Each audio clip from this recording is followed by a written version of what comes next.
reviewing your team, have gone through and figured out when kids are leaving the high school and where they're going on an individual basis. You guys have done that as well, correct? When they leave, yeah, we get that, the clearinghouse data at least, and so we know exactly what, for the kids that end up, what percentage end up at a school, a 2-year school, a 4-year school, what percentage end up in the workplace. So we try to track those.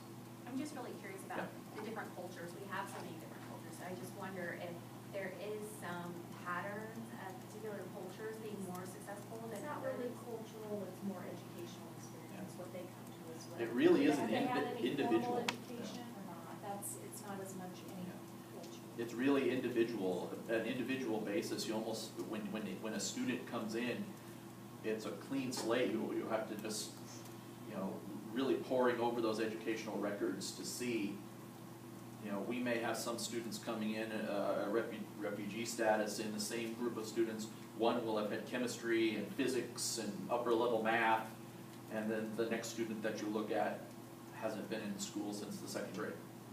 And so it really has to be taken on an individual basis, yeah. Yep. What we try to also do when we look at this data is we try to take a look by subgroup. And the state of Kansas publishes information each year by subgroup. The 2018 information by subgroup is lagging. It's still not out there and published in a form that's not disaggregated out. So what I'm able to give you is how we have performed and then how the state has performed for 4 years previous. So in the white subgroup or Caucasian subgroup, we have traditionally been about 90% as far as our graduation rate, which is well ahead of the state of Kansas as a whole. Once again, 2018 is missing in that data. The Hispanic subgroup, we have also outperformed the state on a pretty regular basis. And those of you who have been on the board for a while know the wonderful work that our ESL program does and the cooperation we get from the state of Kansas. Oftentimes they're coming out here to learn from us about dealing with students with these varying educational backgrounds and trying to fill the gap. Students on free and reduced lunch, once again, we're also outperforming the state in that area on a regular basis. So then next steps, as Dana mentioned, have you taken a look at the data? We're always trying to take a look and see what subgroups, which areas, which students, what trend data we can pick up to try to say, okay, this group has fallen on difficulties for the last few years. What are we doing in this area? How are we trying to intercede? So we're always trying to do that. A special attention lately, especially with the cooperation of our truancy officers, is trying to have early intervention with students who are having attendance issues and attendance difficulties. Just we know that if you're not in class, you're not learning. So, and then trying to do some more academic intervention with students. The Illuminate system has helped do that as far as a data warehouse that now we can track students' performance through time and try to find students who are struggling quicker and intervene quicker through that system. And then continuing our partnerships. Our JAG Kansas program is a great asset to us. Working with students or communities and schools is another great partnership that we have. Program that we have that's not necessarily listed on there, of course, is AVID, getting students more motivated to stay in school and make those college and career plans beyond school. But these community partnerships like JAG Kansas and communities and schools are really valuable to us. And so trying to foster those and expand those as much as possible. Tracy Martinez, our JAG specialist, is great. Chris Ayers with communities and schools serves hundreds of kids, trying to provide them the resources that they need. You know, you've got your hierarchy of needs, and sometimes, you know, it's hard to learn when you're hungry. It's hard to learn when you don't necessarily feel safe at home or other places. So these community programs really do help us intercede and keep kids in a safe environment, keep them motivated going forward.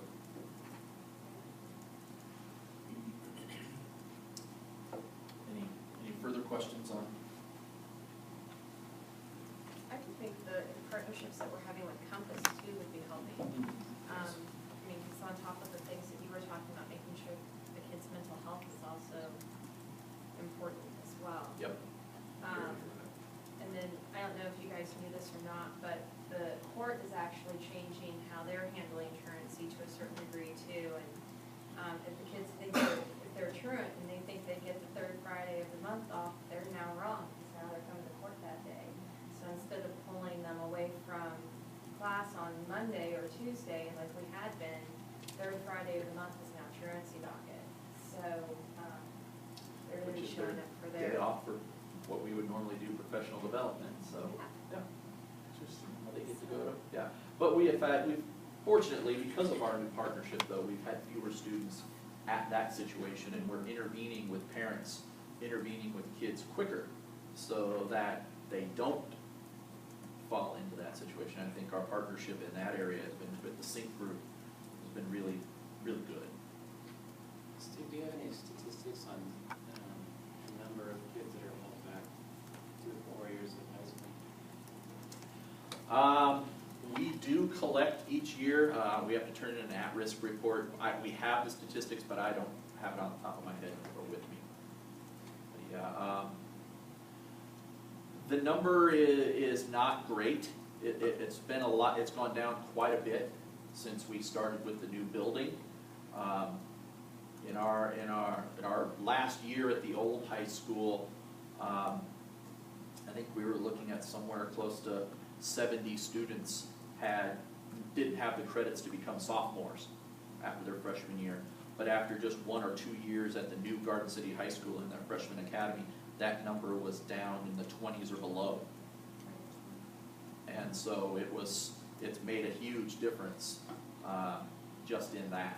And so when you take a look at it traditionally each year has been 20 or below for those kids, and that's been a big thing, really, because we can get them to their sophomore status and ready to work that large building and have the academic footing to get there. We can get them graduated.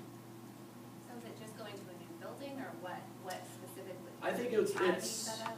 yeah, I think it's the academy setup and that whole philosophy of having the freshmen almost, instead of that whole 385,000 square foot building, it's really just a building about the size of KH or Horace Good. And so the teachers are used to seeing those kids each day, just the proximity and the fact that we set up some procedures in our PLCs to where, we're really digging into what the kids are doing, and made that one of our goals in this new building in the freshman academy was, let's get these kids started off with the footing to be successful academically, to be sophomores. That was such a big thing. Yeah, that philosophic argument, it's not necessarily pointed at 457, but I wonder to myself if, given we know that holding a kid back puts them at greater risk of dropping out. And I wonder if this focus on graduation rates discourages holdbacks, and if it doesn't potentially put downward pressure on the rigor of the curriculum that we have in the 4 years that they're in the high school. What are your thoughts on that? Well, I can see where the question would come up on that. I can tell you that,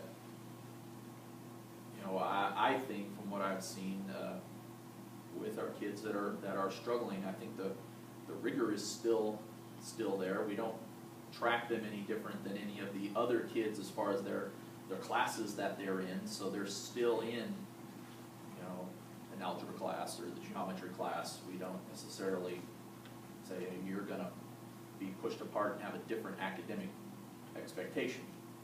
from our other kids. And, yeah, I mean, I can see where the question comes, but I'm not sure, especially with the smaller numbers that we're talking about, if that's, I might also say that we offer some credit recovery prior to getting to that rollback stage. So let's say a student is very close to passing 50 to 59%, or that's what it used to be. They can qualify for what's called semester school to go get the primary indicators that they fell short on in the class to make up that credit. They can't pass with more than a D, but that helps with that rollback, so they're still expected to complete the requirements of the course. And that started today, by the way. Whole semester, but if you get below that 50, you're gonna retake all of English 1, or all of Algebra 1, or all of biology. So in that sense, I don't think your rigor decreases, because you're still responsible for that credit period. yeah, semester school did start today on that. Is there any subtle pressure on teachers though, in those situations that, on a borderline kid to, Not with high school teachers. no? Because I think the teachers realize that if the student doesn't hit the target, there's the recovery option, okay? You didn't hit the 60% passing, but you were close, so instead of pushing you along, you're going to go to recovery. Now you're going to go to semester school, and you're going to put in the extra time. We also have expanded our summer school offerings for kids that miss the credit. That purpose also of that freshman academy is to catch up with learning in the semester. So for parent contacts, for PLCs, for learning kids in, what's going on here? Why are you doing so well in this class and not this class? And I think that's part of the beauty of freshman academy, is it catches them before they hit that point of there's no getting out.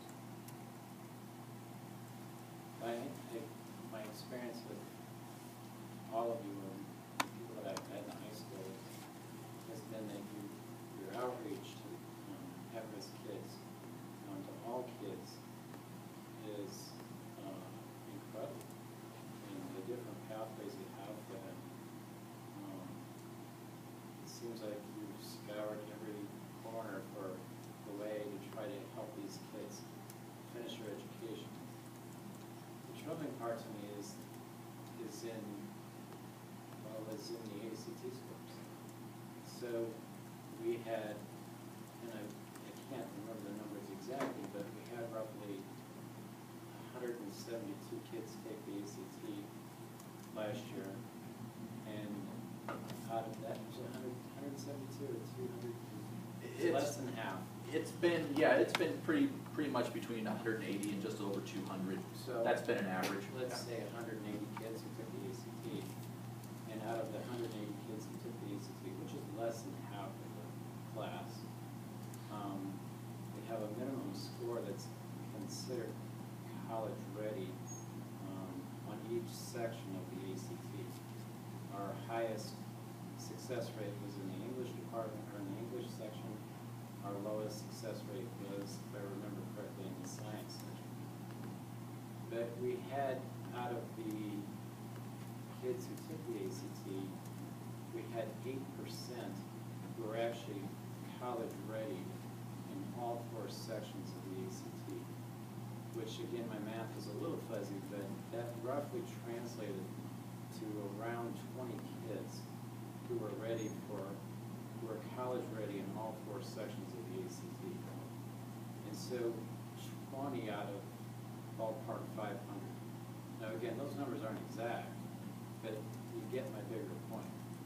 And so that's where my concern about what focusing on graduation rates does to the rigor of the curriculum that we are offering. And I don't think that's a reflection of anyone in this room or anyone in this district. I think it's a reflection on the demographics, the resources that the state offers us. We have a lot of talented people who are, in my opinion, way underpaid, way overworked. But I can't help but express this feeling of concern about whether or not the rigor is being maintained, and not just in the high school, but from the day that they enter our system.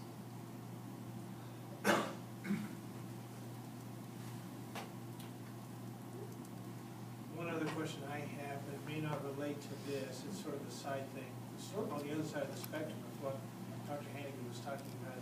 It's that proverbial phrase that tends to pop up out there for some struggling students, well, you're just not college material. And some of that comes from the grades, but hopefully, I mean, I got a little bit of feedback that maybe we've got curriculum out there or assessment tools that come up with that conclusion. Might even say it in that way. I would just caution us, as always, on that, because that's not fabulous, phenomenal work in encouraging kids. I don't, leading those horses to water and trying to get them to drink, but, there's case after case of, that's either a motivating factor for a young person or it isn't. It's a discouragement. But there's certainly a lot of cases where they did wonderful things in college after being told that type of thing. I don't know exactly what I'm saying to do with it, but I would hope there's nothing in our curriculum that comes up with that kind of report back to a student. We started out at the beginning of the year as not yet. You don't get it yet. I hope we continue with that and not necessarily, well, you'll never get it kind of thing. Well, and I completely agree with that sentiment. We've got a ton of kids that go from Garden City High School and do great things, college and the workplace.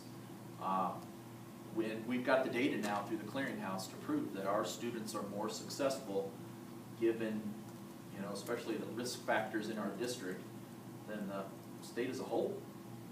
And so our kids are achieving when they leave. We've always felt that. We've always felt that we're able to prepare kids to really move on and to do good things. And now, thankfully, for the last few years, after our kids are tracked for 2 years when they leave here for their college stick-to-itiveness and not being told, well, you're not college ready. Well, our kids are sustaining. They're moving on. They're doing those things. Even college material is sort of the point there. Yeah. I don't think anybody focuses on that more than you guys, the passion you have.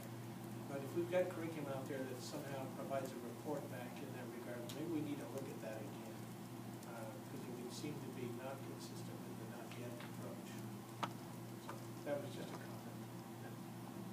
Yeah, and as I said, I completely agree, and that's why I'm thankful for that clearinghouse data that we can show kids that, if you graduate from Garden City High School and you want to move on and do better, do bigger things, and you want to go to college, whether it's here at the community college or a four-year school, our stats say that you're going to be successful, and we're going to set you up for some success. And I think that's great. Any other comments for, We have the other half there. We've got Mark. Oh, okay. Mark coming up. Thank you, guys. I appreciate it, and I appreciate the questions and the comments. Sure. Yeah, I don't want to exclude you, sorry about that. No, that's okay. I'm a new guy. I don't know if any of you have even met me yet, but I'm Mark Felvis, the new principal at the Alternate Education Center. I will skip the first slide because it is obviously the same formula. Our factors are somewhat similar. One that is a little bit different is the credit status of students when they start at our school. Currently, we are not set up to take incoming freshmen. They all start at the high school, is the current way that is set up. Just a kind of a key point on there, we accepted 23 students at semester. 6 of them I know can't graduate in time, mathematically impossible. So I've already taken a hit by 6 heads towards my graduation rate, but again, focused on not yet. I'm a former school counselor, and my care is getting kids' diploma and getting them ready for college, for career, for post-secondary success as defined by them. We ask our kids, fortunately we're a lot smaller Accepting the 24 kids, we're up to 72 kids. We started at 38, so we're getting our numbers up. But we have a counselor, a full-time counselor who gets to meet with each individual kid. And I know that Julian wants to be a truck driver at his uncle's truck driving school, or that his uncle owns a truck driving business, and we know these things about our kids. So I think the approach, like Mr. Norby said, it's a benefit to have that smaller setting where kids get a new start, and we're a 21 credit school, so it's a little less credit, but at the same time, I just ordered Great Gatsby books, and I know that Hamlet is right around the corner. So to address the kind of, just because we're an alternate education school, our kids are still getting the Romeo and Juliets and the Great Gatsbys, and I think the Salem witch trials was the topic of discussion today during English 3 when I was in doing a walkthrough. So another thing that we struggle with at the alternate education center is just the perception, like Mr. Norby said, the value of that diploma. I think some of our families and some of our kids don't quite understand that for one reason or another. This year alone, I've had 3 kids drop out with less than 3 credits to go before finishing. And they've just, for one reason or another, we worked on getting one back. Her life situation has caused her to have to focus more on other things other than school, but we were able to get her back, and she's going to finish online. But the other 2 were just like, no, I'm done. And they won't return calls. And so that's a little bit challenging too. And parental involvement is something that we've struggled with in the past. I think we're working on getting that up as well. Sometimes when we have kids that don't show up, my secretary actually calls every parent that we haven't heard from by 9 o'clock why their kid is gone. We're able to make those phone calls because we are smaller. Obviously, a school, the setting of Garden City High School couldn't do that individually, but for those 8 or 9, I think it was 12 kids today, they weren't there, we hadn't heard from them. Ms. Martinez was able to call those individual parents and just say, hey, if they're gone for a reason, let us know, but we want you to know that they're not here, in case you didn't know. And unfortunately, there are a lot of parents they're like, well, they should be there, and so that sparks an interesting conversation for Mary. Change in administrative leadership. Mr. Ron ran things his way and did things his way, and I'm not saying good, bad, or otherwise, but being a school counselor, and like you said, that not yet, that grit and that stick-to-itness is a word we've used a little bit. And I'm working with my staff to communicate differently, to focus on that growth mindset, and introduce new things that help our kids realize that they have just as much power in this, just as much say in their success as any adult in that building. If they want to do it bad enough, then we're there to help, and that they're going to be successful. And then truancy and attendance. I don't really know how else to put it. I would say our attendance is sometimes borderline awful. For some reason, the family dynamic, and we're having, I think today we had almost 20 kids absent out of 72. That was a little higher than normal, but working with truancy and working with attendance, and again, getting kids to understand the value of that piece of paper, and you have to be there to be successful. One teacher one principal that I work with, Dr. Custer from Complete High School in Mays, she said the magic number is about 85%. If a kid is in the building 85% of the time, then they're going to graduate. It's almost data, at least in her building. She said, for her 6-year study that she kind of did, 85% is that, and I would tend to kind of agree with that number. That would be about what I would expect for that to be the case. We don't have state data to compare ourselves to necessarily. because the numbers would just not even be anywhere close because of our situation, of our size. And a lot of the schools, I didn't get our neighbors to the south, because they are combined with their high school. A lot of the schools, Junction City, I know Gary County came up a little earlier, and I'm from that area, so their graduation for their alternate education school and their high school are merged into one number. So I was able to get a few different schools. Wichita has two of them, Wichita Alternative and Sowers Alternative. Southwinds Academy is in Newton, and then Central School in Atchison, and then there was a couple smaller, Elkhart and things like that. But back over the past 3 years, we've kind of stayed consistent in that, we were low 2 years ago at 47, actually up to 53.7, so there was a little bit of growth. But to go back to what Mr. Nordby was talking about, that 5th year, in which you'll see on the next slide, is indicative of we get them where we get them, and they are graduating, just not in the 4 years that the state wants them to. But as you can see, everybody kind of has a spike. If you look at our number of graduates, one year the Alternate Education Center had 68 students graduate. I think that was 4 years ago. That might have been 2013 or 14. But in general, the data that the state had for us went back 3 years, so that's what's here, and very comparable to Sowers. They had a really good year last year. Wichita Alternatives started out really big at 78, and they're down to 51. This is our 4 year of the 2017 year compared to, which is 2016 data. It's a year behind. So, but our 4 year cohort to our 5 year cohort. So we were a 47.8 graduation rate 2 years ago, based on how the state figures it. But if you add in that 5th year, we jumped up to 61%. Free and reduced lunch subgroup went up 8%. Hispanic up almost 3%, and the Caucasian or white population 50%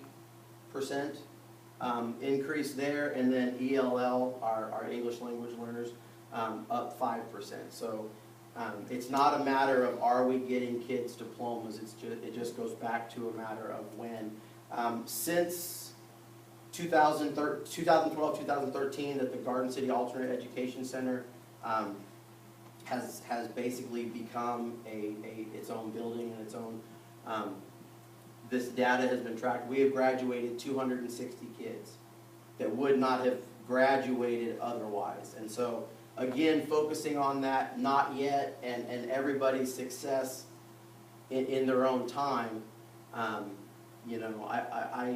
don't know if it's the school counselor and me coming, that's still in there or not, but if it takes them 5 years, it's still a diploma, and it's still progress towards that start at GCCC or Hutch Community College or K-State or Fort Hays or wherever they want to go.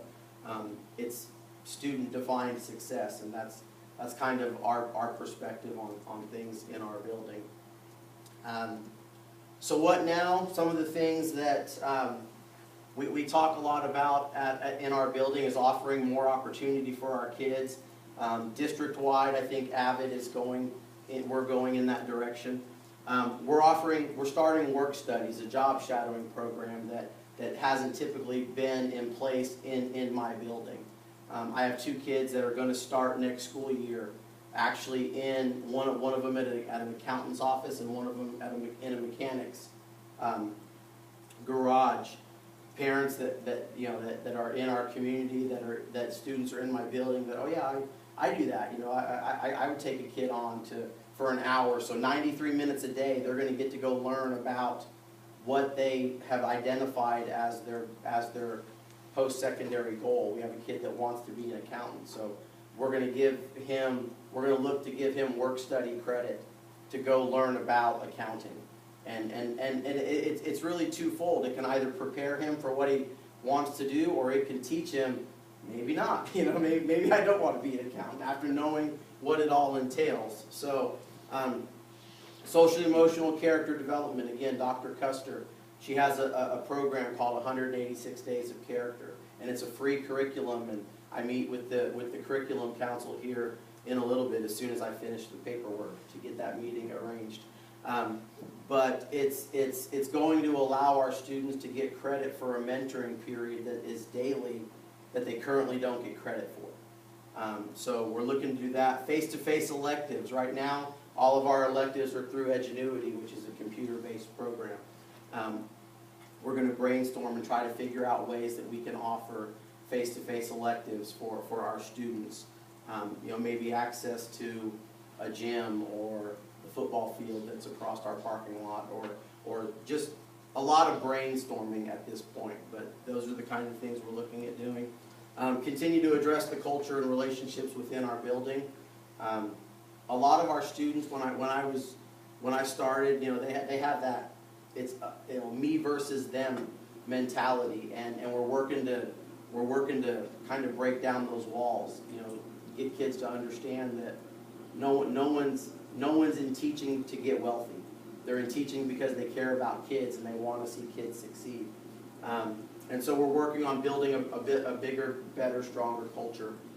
Getting parents involved. I always go, you can invite parents, they won't come. We had our first JAG-K officer initiation, and our lunchroom was full. We had tons of parents there, and so I again, just putting ourselves out there. We had our first open house this year. Garden City Alternate Education Center has never had a beginning of the year open house. Only like 6 kids came with their parents, but that's 6 more than they came last year. So continued partnership, like Mr. Norby said, better communication with stakeholders and district staff. I could talk for days on the things that we're trying to do, the things that we're looking to do, and the things that we're excited to do in our building over there. Hopefully things stick and things are successful as we go. Continued partnership with Gear Up and JAG-K. JAG-K focuses on those life skills and those employability skills and things like that. And then Gear Up is a program that Joe Gonzalez is in our building, and he serves the entire western side of the state, I think. But he's in our building, and our kids have access to college information, even above what our counselor is providing. The Gear Up program, and it helps kids that struggle or that may have been in the foster care system or things like that. It provides them with opportunity to seek funds to help pay for college if their financial state doesn't afford them that ability. Address the continued need for adequate resources and technology within the classroom. I'm not saying we look to go one-to-one iPad like the high school is, but just the accessibility of projectors and things like that, because we're trying to get our teachers to do a little more collaborative group work, Google Classroom and things like that, and iPads to maybe do like Google Earth and whatnot. We currently have a need for those things there. And then lastly, think outside the box and be willing to look at what other alternate education centers are doing. I know there's one alternate education center that gives credit for kids that have jobs after school. The kids turn in their timesheet for the week, and that goes towards an experience credit, a work study, or a job skills credit. I know another school that just prompt attendance, not being tardy, gives them a life skills credit. If they're not tardy for a majority of the school year, they can get a credit in life skills, and just the facilitator approach. Junction City does a lot with. They have certified teachers, and they have an Edgenuity based program, but they have teachers reinforcing what the Edgenuity program is teaching. So kids are still getting the content, but the teacher is more of the facilitator and not the stand in front of everybody, the sit and get lecturer of the room. And so just lastly, share our vision of what Garden City Alternate Education Center can be, and with anyone who wants to listen, and be able to answer the question, what makes us alternative? Because obviously, for one reason or another, the students that I get weren't successful at the high school. Maybe it was just too big for them, too overwhelming, too whatever. But what makes us different? We want to still offer that high quality education to our students, but maybe how we go about delivering it should look a little different, or again, to address the individual needs of that specific set of students that I got, that we have in our building. And so that's kind of us in a nutshell. I kind of go back to that not yet approach, because I like to look at the 260 kids that we did get diplomas, not the others that we didn't, because we don't fit in that formula like Mr. Norby said. So that's us at Garden City Alternate Education Center. You're more than welcome to call me and come visit and learn about the Salem witch trials like I did today. Thank you so much for the presentation. Board, any questions for Mark? I really do appreciate the emphasis on relationships. I think it's the most suitable for our student population, especially for at-risk kids. That's been a factor that they said is just, one of the highest things that you can do for students is have those relationships and have them know that somebody cares about their success. And that can make a world of difference. So a lot of times we think academic success is just, being able to do the work, but a lot of times it's those relationships that will really push a student to the next level. So I applaud that. We try to get a lot of our kids, like the ACT, when you talk about college and career readiness, that's if you're going straight to a 4-year school. That's one thing that the ACT, I think, does to a fault, is they don't include that kid that may need to go to, or may have the desire to go to. Not every kid is 4-year. And that's kind of one thing. The state is offering the ACT for free for juniors. We have 42 kids taking the ACT out of the 72 that are in my building. So we're going to have that data starting here in a couple months. But I think one thing that we do a really good job of, and Gear Up helps us do that again, is not every kid needs to go to a 4-year, and so don't acquire that debt, and don't, and I don't know if that's the small town Kansas counselor